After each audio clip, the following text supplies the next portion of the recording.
Tumores vasculares.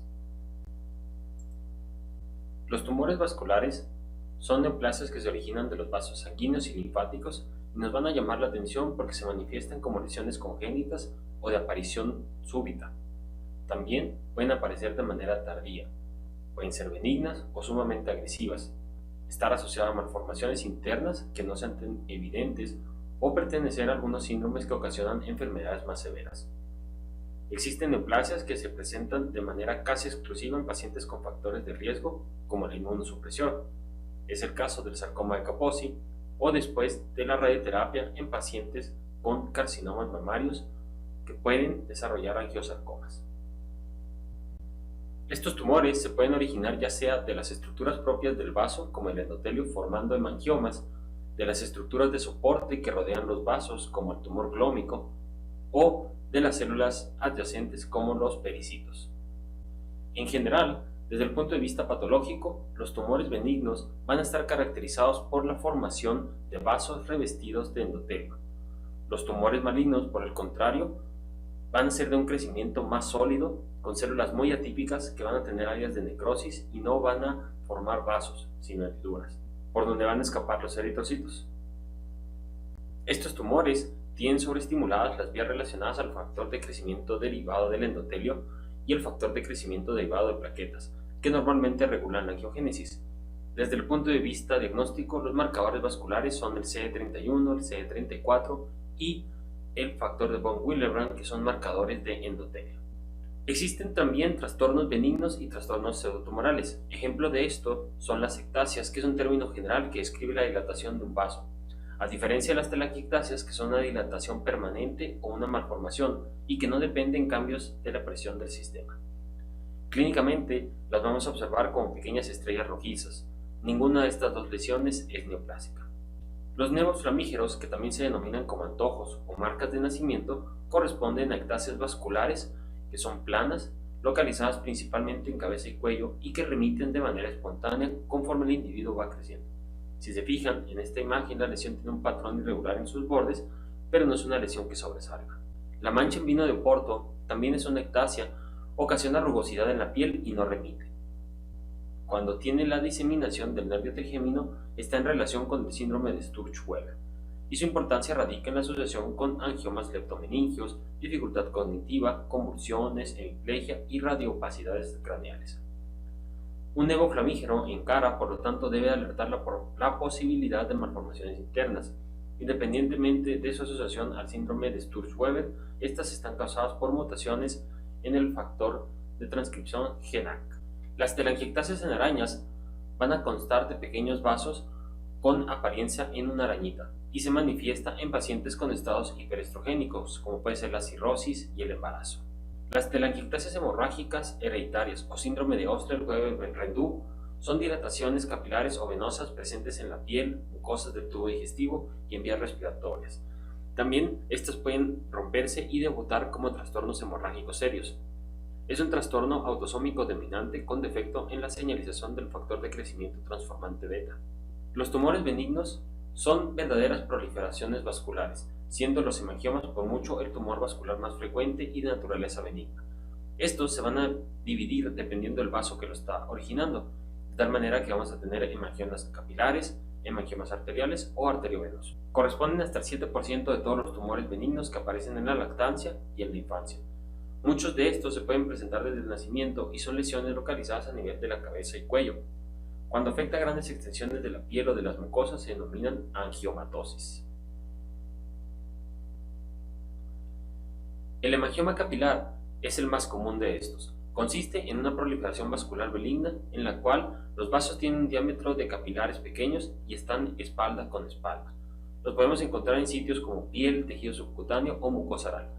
En este ejemplo vemos una pequeña protrusión color rojo y que se colapsa con la presión. Está conformado por vasos pequeños anastomostados entre sí y que tienen un patrón de crecimiento lobular. El hemangioma juvenil o hemangioma en fresa es de carácter congénito y característicamente comienza su regresión después del año. Histológicamente está conformado por lóbulos de vasos anastomosados con dilatación central, como podemos observar en la figura. Los lóbulos están separados por septos de tejido conectivo. Los hemangiomas cavernosos son espacios dilatados muy grandes de localización profunda, generalmente órganos sólidos y no tienen capacidad de regresión. Tienen un carácter infiltrativo en los tejidos, por lo que puede dificultarse su distinción de neoplasias malignas en los estudios de imagen. Pueden contener trombos intramurales y áreas de calcificación distrófica en la pared. Los superficiales pueden causar desfiguramiento y sangrado fácil, y cuando se presentan a nivel del sistema nervioso se pueden comportar como masas ocupativas intraparenquimatosas y con un riesgo de sangrado.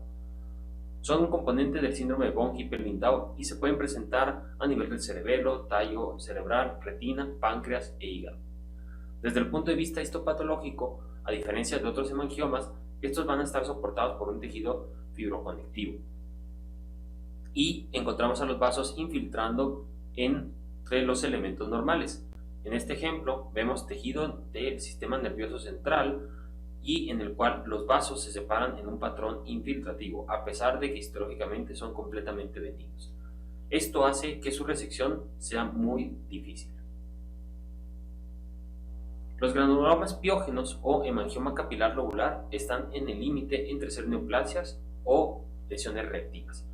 Son lesiones también muy comunes y generalmente se desarrollan posterior a un traumatismo, aunque el traumatismo no sea algo significativo. Se encuentran predominantemente en las mucosas, en la piel muy delgada como puede ser la de los labios, la nariz, y en estos sitios sangran fácilmente.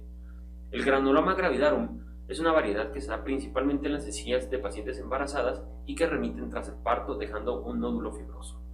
Desde el punto de vista histológico, como su nombre lo menciona, son hemangiomas capilares con un patrón lobular. En algunos casos, la superficie epidérmica puede estar ulcerada y tener secundariamente un crecimiento muy rápido, que es lo que va a hacer que el paciente vaya a buscar atención médica. En algunas ocasiones, el infiltrado inflamatorio puede ser muy prominente, por lo tanto, también se denominan granulomas piógenos.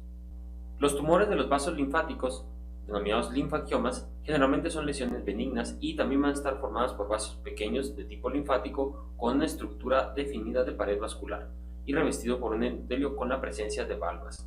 Los marcadores inmunohistoquímicos D240 y otros, como el WT1, son específicos de los vasos linfáticos. Se pueden dividir en simples y cavernosos. Los linfangiomas simples son lesiones que se encuentran localizadas principalmente a nivel de la cabeza, el cuello y que tienen un aspecto pedunculado. La ausencia de eritrocitos nos puede ayudar en el diagnóstico. Sin embargo, es la presencia de valvas la que nos va a ayudar a definir su histogénesis. Generalmente no requieren estudios de inmunohistoquímica. Los linfangiomas cavernosos o higromas quísticos se localizan en piel axilar o de cuello y rara vez en retroperitoneo. Son más comunes en la edad pediátrica y sobre todo aquellos muy grandes y localizados en cuello pueden ser parte de un síndrome de Turner. Histológicamente, el involucro del tejido por la proliferación de estos vasos es muy grande y difusa, por lo que no se puede hacer una resección adecuada. En esta laminilla observamos la dilatación de espacios quísticos que infiltran profundamente la dermis sin un límite definido. El tumor glómico es una neoplasia de las células especializadas de los capilares que se encuentran principalmente en la región peringueal y van a ser células musculares modificadas con capacidad de mandar señales de presión o dolor. Desde el punto de vista histológico, estos van a ser similares a hemangiomas, principalmente porque son lesiones que presentan vasos, pero a diferencia de los hemangiomas comunes, van a tener un rodete de células que hace como un manguito y generalmente estas lesiones son muy dolorosas, localizadas en la porción subungual de los dedos de las manos y pies, y su resección es curativa. La angiomatosis basilar es un trastorno de tipo reactivo que se da principalmente en pacientes que tienen un estado avanzado de inmunosupresión o SIDA. La característica de estos es que están causados por un bacilo gram negativo denominado Bartonella henselae, que se va a transmitir por rasguños de gatos, infestaciones con garrapatas que funcionan también como un vector. Cuando hay una lesión y se contamina la herida con estos microorganismos que tienen la capacidad de adherirse a las células endoteliales, inducen un aumento en la señalización del factor de inducción o factor inducible de hipoxia, HIF1, que a su vez actúa estimulando el factor de crecimiento derivado del endotelio. Estas especies de Bartonella también pueden causar otras enfermedades, como por ejemplo la enfermedad de las trincheras, que aparece en pacientes con desnutrición severa y que tienen lesiones cutáneas, precisamente como los soldados que vivían en las trincheras o en algunos casos pacientes que no tengan una vivienda. Morfológicamente se van a manifestar como nódulos o pápulas rojizas en piel y en tejido subcutáneo. Lo que es importante en estos casos es poderlo diferenciar de otras lesiones más comunes en el contexto del SIDA, como el sarcoma de Kaposi. Su presentación clínica es muy similar en ambos grupos de pacientes. Se pueden presentar como lesiones nodulares en la piel con un crecimiento exuberante. Desde el punto de vista histológico, los dos se van a parecer mucho. Van a ser células fusiformes que van a crear canales vasculares, y la característica que ayuda a diferenciar entre uno y otro es que la angiomatosis basilar se acompaña de un infiltrado inflamatorio de neutrófilos muy prominente. Para demostrar la presencia de estos bacilos podemos usar una tinción de Warthin-Starry o un PCR. El tratamiento con eritromicina va a controlar la infección y sus remisiones.